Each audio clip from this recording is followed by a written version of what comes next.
ایران میں 15 سال کی خشک سالی ایک جنگ کے بعد اچانک ختم ہو جاتی ہے۔ بارشیں واپس آ جاتی ہیں، درجہ حرارت کم ہو جاتا ہے، ہوائیں بدل جاتی ہیں۔ یہ سب کچھ ایک ساتھ ہو جائے، سوال تو بنتا ہے اگر یہ اتفاق ہے تو بھی اتنا بڑا اتفاق ہے، اس پر بات کی جا سکتی ہے۔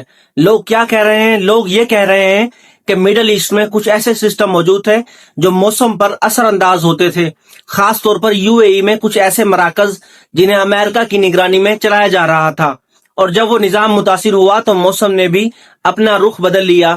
یہ بات سچ ہے یا نہیں، اس کا حتمی جواب ابھی کسی کے پاس نہیں ہے، لیکن اسے نظر انداز نہیں کیا جا سکتا۔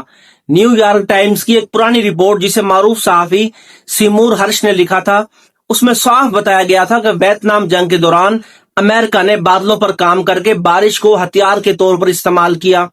اس آپریشن کو آپریشن پوپائے کہا جاتا ہے۔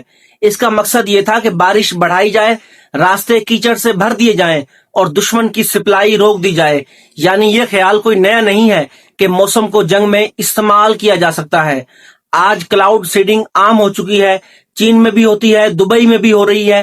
اس کا مقصد عام طور پر بارش بڑھانا یا گرمی کم کرنا بتایا جاتا ہے، لیکن سوال یہ ہے کہ امریکہ نے جس ٹیکنالوجی کو 60 سال پہلے ہتھیار کے طور پر استعمال کیا تھا، کیا اس میں اتنی ترقی کر لی ہے کہ پورے ملک کا موسم کنٹرول کر سکے؟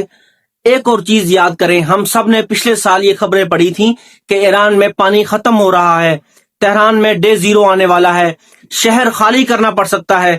یہ بیانیہ بار بار دہرایا جا رہا تھا، اور پھر اچانک ایک جنگ کے بعد بارشیں واپس آ جاتی ہیں۔ یہ اتفاق ہو سکتا ہے، بالکل ہو سکتا ہے، لیکن یہ ایک بہت بڑا اور عجیب اتفاق ہے، اور میرے خیال میں اتنے بڑے اتفاق پر سوال اٹھانا بنتا ہے، کیا واقعی یہ سب کچھ قدرتی تھا، یا پھر ہم ایک ایسے دور میں داخل ہو چکے ہیں جہاں پانی اور موسم بھی طاقت کا حصہ بن چکے ہیں؟ اور اگر ایسا ممکن ہے تو بھارت اسرائیل اور امریکہ کا اتحادی ہے اور پاکستان پر اس موسمی ہتھیار کے ذریعے اثر انداز ہو سکتا ہے۔